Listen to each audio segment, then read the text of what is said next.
Ukraine's tactical and strategic mastery of the battlefield casts a fatal shadow over the most senior Russian generals. Kiev is able to inflict sniper strikes on Moscow's military leadership through creative and gutsy operations. This not only disrupts Russia's military plan, but it also influences the course of the battle. You may recall that a few days ago, an attack occurred that completely changed the dynamics of the confrontation between Russia and Ukraine. In addition to improving Ukrainian forces' morale, Ukraine's strike on the Belbek airbase in Crimea influenced Russia's military strategy. The core effort of the operation was led by at least 3 Ukrainian Sukhoi Su-24 assault planes, which fired at least 6 cruise missiles from either the British Storm Shadow or the French Scalp at targets near the facility. Social media outlets in Crimea first reported explosions in the local airspace at 1600 hours, with the final explosions occurring about 1730 hours.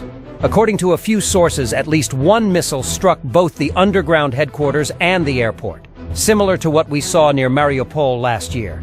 There is evidence that 2 missiles targeted the 38th Fighter Aviation Regiment's command center, while another destroyed the airfield's communications center. Both of these occurrences are confirmed to have happened.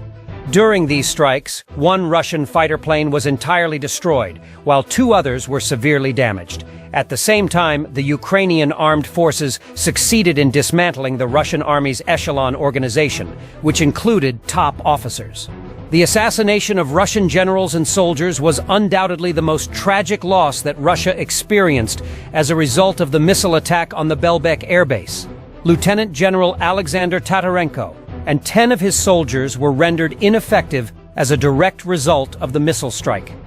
Tatarenko was the general in charge of the Belbek airbase, the most technologically advanced and well-defended airbase on Russian Federation territory near the Black Sea. Tatarenko, who is 63 years old, was appointed commander of the 14th Air Force and Air Defense Army of the Central Military District of the Russian Federation in 2016. In addition to Siberia, the general was stationed in northern Russia, the Urals, and the Far East. The military leadership in Moscow has suffered several fatalities as a result of the massive invasion of Ukraine, and this purge adds to an already difficult situation. Lieutenant General Oleg Yuryevich Tsokov is the highest-ranking Russian general confirmed to have been killed in Ukraine as a result of the current events. In July 2023, Tsokov was killed in an incident in Berdyansk, Ukraine. The strike was carried out with British Storm Shadow cruise missiles. According to continuous speculation in Russian media, Valery Gerasimov, the Russian chief of general staff, was killed in an attack on a Russian command post in occupied Crimea earlier this month.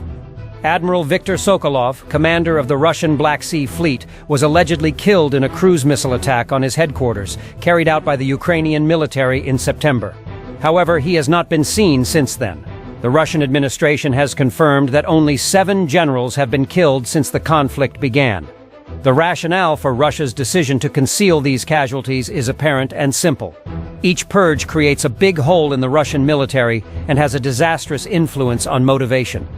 Ukraine's activities have had a substantial influence on Russia's ability to organize and carry out combat operations, resulting in internal instability within the chain of command. Ukraine's method is not just a military win, but also a tool for psychological warfare. As a result of such strikes on the Russian army's higher echelons, enemy troop morale suffers and doubt arises, both of which having the potential to alter the course of the fight. Each Russian general who is removed from power becomes a symbol of Ukraine's determination to defend its independence and territorial integrity. This demonstrates Kiev's willingness to go to great lengths to rescue its country from occupation and safeguard its people's independence. Despite everything that has happened, Russia's leader, Vladimir Putin, has not even considered the prospect of sitting down at the negotiating table and bringing his men out of this lockdown. Furthermore, Vladimir Putin is stepping up his aggressive and purposefully ambiguous territorial goals in Ukraine. He's doubling down on his aspirations. Putin stated that the most important goal for the Russian troops on the ground is to push the existing front line farther into Ukraine. This statement was delivered during a meeting with his elected MPs. The Kremlin's leader emphasized the concept of a demilitarized or sanitary zone in Ukraine, claiming that it would keep Russian territory, including occupied Ukraine, out of range of both frontline artillery and long-range weapons supplied by the West. He also stated that this would prohibit the Russian military from functioning in Ukraine. There is some confusion about Putin's goal, which is to force the front line so that Russia's claimed and de facto land is out of Ukraine's firing range. It is nearly impossible to achieve as long as Ukraine has the ability to fight on its own. In order to fulfill this so-called goal, Putin is likely to invade the Ukrainian land that Russia has successfully seized. Whatever happens, he will make sure that Ukrainian military equipment can reach the newly gained Russian land. A Russian nationalist military blogger commented on this scenario, claiming that in order to preclude the potential of a long-range attack on Crimea, he would also need to seize control of the cities of Mykolaiv and Odessa. According to Milblogger, Russian forces would also need to seize control of the Slovyansk-Kramatorsk line in Donetsk Oblast during the fight. Furthermore, Putin's remarks do not much differ from Russia's proclaimed war goals or actual military capacity. This is based on their words.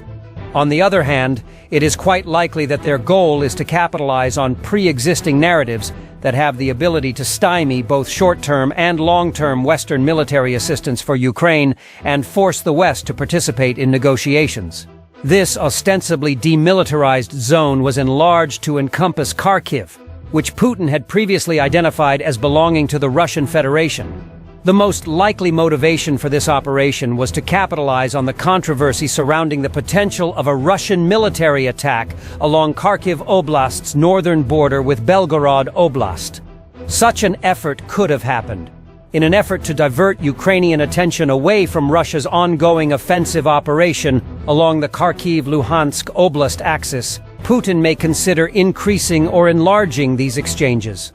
On the other side, Russian forces in Belgorod Oblast continue to feel that they are succeeding in carrying out tactical actions that will just shift attention away from the problem. It is also plausible that Putin is aiming to capitalize on the renewed interest among Russian ultra-nationalists in establishing a buffer zone between the Kharkiv and Belgorod Oblasts. This buffer zone would be used to divert Ukrainian artillery and multi-launch rocket systems away from the international border with Belgorod Oblast.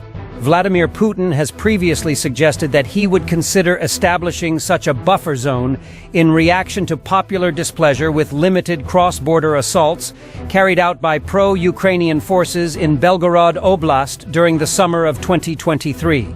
However, the Russian military has yet to take any action to demonstrate that Prime Minister Putin is serious about this strike. Furthermore, Putin noted that Russia's offensive operation near Avdiivka has the ability to give Russian audiences in the region the impression that the operation was successful, so legitimizing Russia's involvement in the Ukrainian conflict. Finally, Vladimir Putin repeated the mainstream narrative that Russia's fight in Ukraine is a struggle for Russian sovereignty that is purging Russian society of those who oppose it, so unifying Russian society. Putting it all together, the operational situation in the confrontation between Russia and Ukraine is tricky. Kiev is launching offensives beyond the front lines, reducing Moscow's military capabilities as well as morale and motivation throughout the battle. These missions highlighted the Ukrainian military's tactical prowess and strategic thought on the battlefield. The Ukrainian government is aiming to turn the fight in its advantage by focusing on the adversary's most valuable assets. This not only demonstrates Ukraine's determination to preserve its land, but also the country's dedication to safeguarding its national honor. Despite the fact that the front line has remained largely intact and Ukraine's attack axis has expanded, Vladimir Putin is still trying to keep his tail up. The Russian commander's intimidating attitude only serves to push his army into worse conditions. All of this indicates that the days ahead will be full with fascinating happenings. Thank you for following us.